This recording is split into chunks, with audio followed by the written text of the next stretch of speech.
Hello friends, welcome to our channel. இன்றைக்கி நம்ம வீடியோவில் ரவையை வச்சு செய்யக்கூடிய ஒரு பிரேக்ஃபாஸ்ட் ரெசிபி தான் பார்க்க போகிறோம். ஸோ ரவைன்னு சொன்னதுமே நம்ம எல்லாத்துக்கும் நினைவுக்கு வரது உப்புமா தாங்க. பட் இந்த வீடியோவில் நான் உப்புமாவோ இல்லைனா கேசரியோ செஞ்சு கட்ட போகிறதில்ல. ஒரு சூப்பரான டேஸ்டியான ஒரு பிரேக்ஃபாஸ்ட் ரெசிபி, அதாவது ரவை தக்கடி எப்படி செய்கிறதுனா அந்த ரெசிபி தான் இன்றைக்கி நம்ம பார்க்க போகிறோம். ஸோ கண்டிப்பாக யூஸ்ஃபுல்லாக இருக்கும். வீடியோ ஃபுல்லாக ஸ்கிப் பண்ணாமல் பாருங்கள். இப்போ அங்கே வீடியோக்குள்ளே போகலாம். ஸோ இந்த ரெசிபியை செய்யறதுக்கு நான் ஒரு 400 கிராம் ரவையை எடுத்து வச்சுருக்கேன். இந்த 400 கிராம் ஒரு 4லேருந்து 5 பேர் வரைக்கும் பிரேக்ஃபாஸ்ட் சாப்பிட்லாம். ஃபர்ஸ்ட் நம்ம இந்த ரவையை ஒரு பாத்திரத்துக்கு ட்ரான்ஸ்ஃபர் பண்ணி வறுத்து எடுத்துக்க போகிறோம். லோ ஹீட்டில் வச்சு நம்ம வறுத்து எடுத்துக்கலாம். ஸோ கைவிடாமல் இதே மாதிரி கிளறிட்டே இருந்தால் தான் நம்மளுக்கு தீஞ்சிடாமல் கரெக்டாக கிடைக்கும்.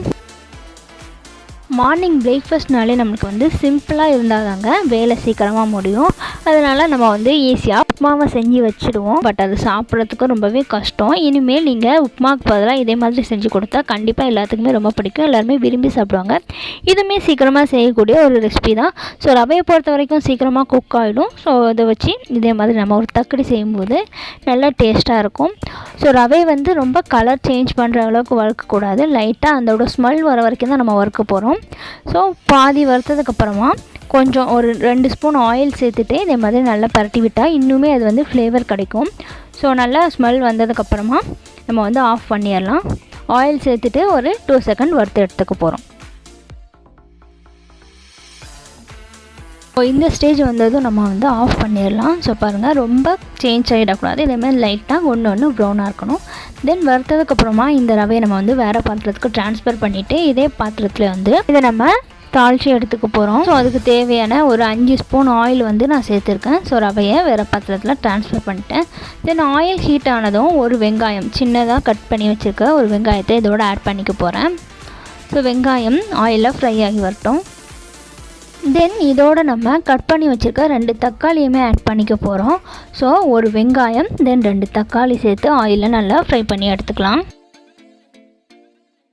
இந்த வெங்காயம் தக்காளியும் ஆயிலில் நல்லா மசிஞ்சு வரட்டும். தென் இதோட மல்லிக்கீரை அண்ட் புதினாவுமே நம்ம சேர்த்துக்க போகிறோம்.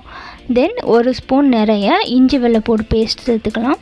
இப்போ நம்ம இதுக்கு தேவையான மசாலா எல்லாத்தையுமே இதோட ஆட் பண்ணிக்க போகிறோம். ஃபர்ஸ்ட்டு நம்ம சால்ட்டு சேர்த்துக்கலாம். ஸோ இந்த ரெசிபி ஃபுல்லத்துக்குமே நம்ம இதோட சால்ட் சேர்த்துக்கலாம். ஸோ ஒரு 2 ஸ்பூன் சால்ட்டு நான் இதோட சேர்த்துக்க போகிறேன்.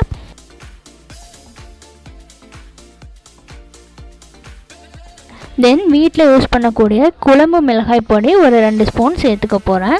தென் தனி மிளகாய் தூள் இருக்குல்லையா, அது ஒரு ஸ்பூன் சேர்த்துக்க போகிறேன். அரை ஸ்பூன் மஞ்சத்தூள் சேர்த்துருக்கேன். தென் அரை ஸ்பூன் கரம் மசாலா, அதாவது பட்டை ஏல கிராம்பு அரைச்சி வச்சுருக்கோம் இல்லையா, அந்த மசாலாவும் சேர்த்து நல்லா மிக்ஸ் பண்ணி விட்டுக்கலாம். ஸோ இது எல்லாமே சேர்க்கும்போது நம்மளுக்கு ஒரு நான்வெஜ் டிஷ் மாதிரி டேஸ்ட் கிடைக்கும். தென் இப்போ நம்ம இந்த ரெசிபிக்கு தேவையான தண்ணி சேர்த்துக்க போகிறோம்.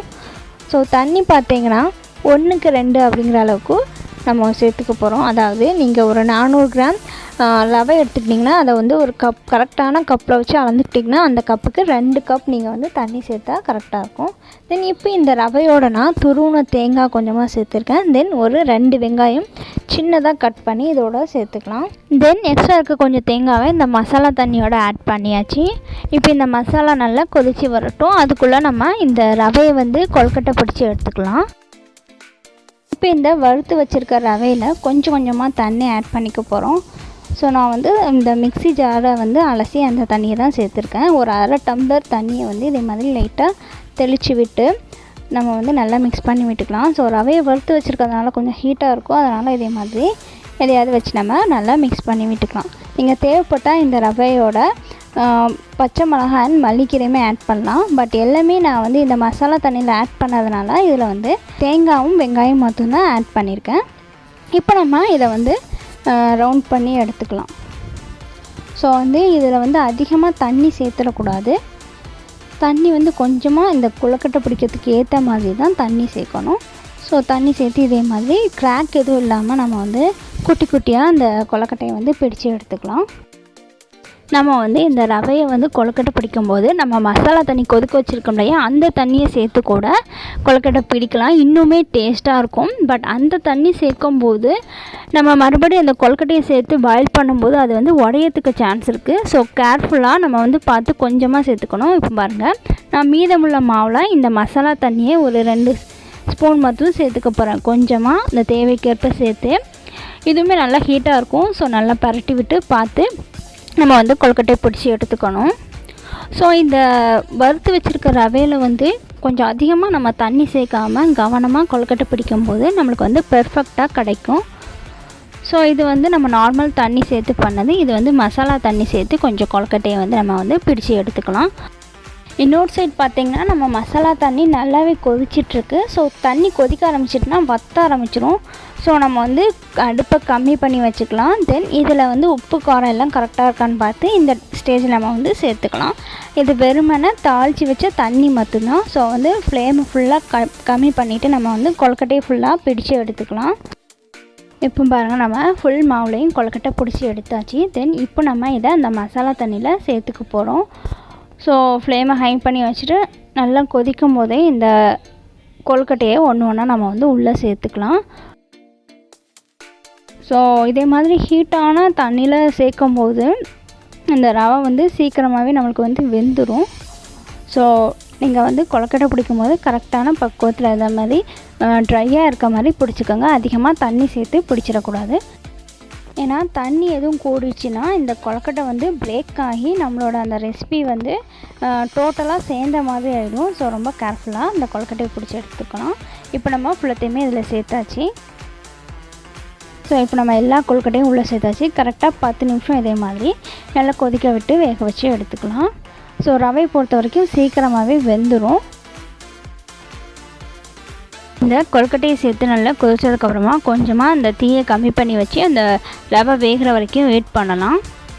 ஸோ இடையில இதே மாதிரி நம்ம வந்து ரொம்ப மிக்ஸ் பண்ணி விட்டுறக்கூடாது. இதே மாதிரி லைட்டாக அந்த கொழுக்கட்டையெல்லாம் உடையாமல் இருக்கா அப்படிங்கிற மாதிரி பார்த்துக்கலாம். ஸோ பாருங்கள், நம்ம இது உடையாமல் கரெக்டாக இருக்குது. ஸோ இன்னும் கொஞ்சமே வேகட்டும். ஸோ ரவையை சேர்த்து 10 நிமிஷத்துக்கு அப்புறமா நம்மளோட அந்த கொழுக்கட்டை வந்து சூப்பராக ரெடியாக வந்துடும். பாருங்கள், உடையாமல் கரெக்டாக வெந்து வந்துடுச்சு. ஸோ நம்மளோட ரெசிபி ரெடி ஆகிடுச்சு. பட் நம்ம ரெசிபியில் கொஞ்சம் தண்ணி அதிகமாக இருக்க மாதிரி தண்ணி தெரிகிறதுனால நான் கொஞ்சமாக ரவையை தூவி விட்டுக்க போகிறேன். அதாவது ஒரு 3 ஸ்பூன் மட்டும் ரவையை இதே மாதிரி இந்த கொதிக்கிறதுக்கு மேலே நான் வந்து தூவி விட்டுக்கிறேன்.